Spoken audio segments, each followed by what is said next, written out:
Peraturan tentang jaminan nyawa sesama manusia. Keluaran 21. Siapa yang memukul seseorang, sehingga mati, pastilah ia dihukum mati.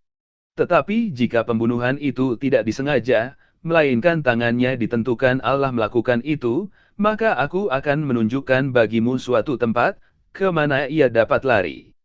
Tetapi, apabila seseorang berlaku angkara terhadap sesamanya, hingga ia membunuhnya dengan tipu daya, maka engkau harus mengambil orang itu dari mezbahku, supaya ia mati dibunuh. Siapa yang memukul ayahnya atau ibunya, pastilah ia dihukum mati. Siapa yang menculik seorang manusia, baik ia telah menjualnya, baik orang itu masih terdapat padanya, ia pasti dihukum mati. Siapa yang mengutuki ayahnya atau ibunya, ia pasti dihukum mati. Apabila ada orang bertengkar dan yang seorang memukul yang lain dengan batu atau dengan tinjunya, sehingga yang lain itu memang tidak mati, tetapi terpaksa berbaring di tempat tidur, maka orang yang memukul itu bebas dari hukuman, jika yang lain itu dapat bangkit lagi dan dapat berjalan di luar dengan memakai tongkat, hanya ia harus membayar kerugian orang yang lain itu, karena terpaksa menganggur, dan menanggung pengobatannya sampai sembuh. Apabila seseorang memukul budaknya laki-laki atau perempuan dengan tongkat, sehingga mati karena pukulan itu, pastilah budak itu dibalaskan. Hanya jika budak itu masih hidup sehari dua, maka janganlah dituntut belanya, sebab budak itu adalah miliknya sendiri. Apabila ada orang berkelahi dan seorang dari mereka tertumbuk kepada seorang perempuan yang sedang mengandung, sehingga keguguran kandungan, tetapi tidak mendapat kecelakaan yang membawa maut, maka pastilah ia didenda sebanyak yang dikenakan oleh suami perempuan itu kepadanya, dan ia harus membayarnya menurut putusan hakim. Tetapi jika perempuan itu mendapat kecelakaan yang membawa maut, maka engkau harus memberikan nyawa ganti nyawa.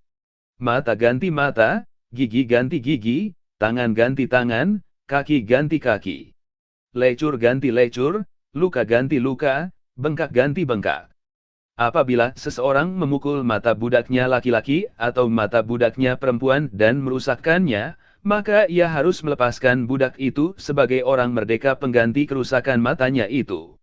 Dan jika ia menumbuk sampai tanggal gigi budaknya laki-laki atau gigi budaknya perempuan, maka ia harus melepaskan budak itu sebagai orang merdeka pengganti kehilangan giginya itu. Apabila seekor lembu menanduk seorang laki-laki atau perempuan, sehingga mati, maka pastilah lembu itu dilempari mati dengan batu dan dagingnya tidak boleh dimakan, tetapi pemilik lembu itu bebas dari hukuman.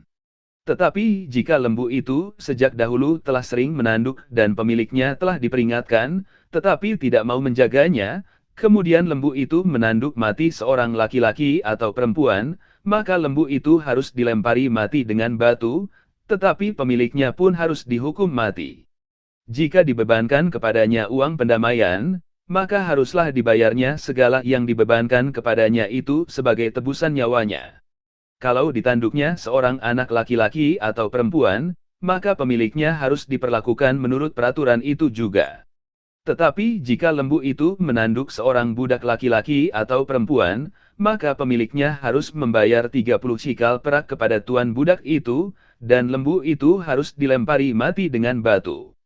Apabila seseorang membuka sumur, atau apabila seseorang menggali sumur, dengan tidak menutupnya, dan seekor lembu atau keledai jatuh ke dalamnya, maka pemilik sumur itu harus membayar ganti kerugian, ia harus mengganti harga binatang itu dengan uang kepada pemiliknya, tetapi binatang yang mati itu menjadi kepunyaannya.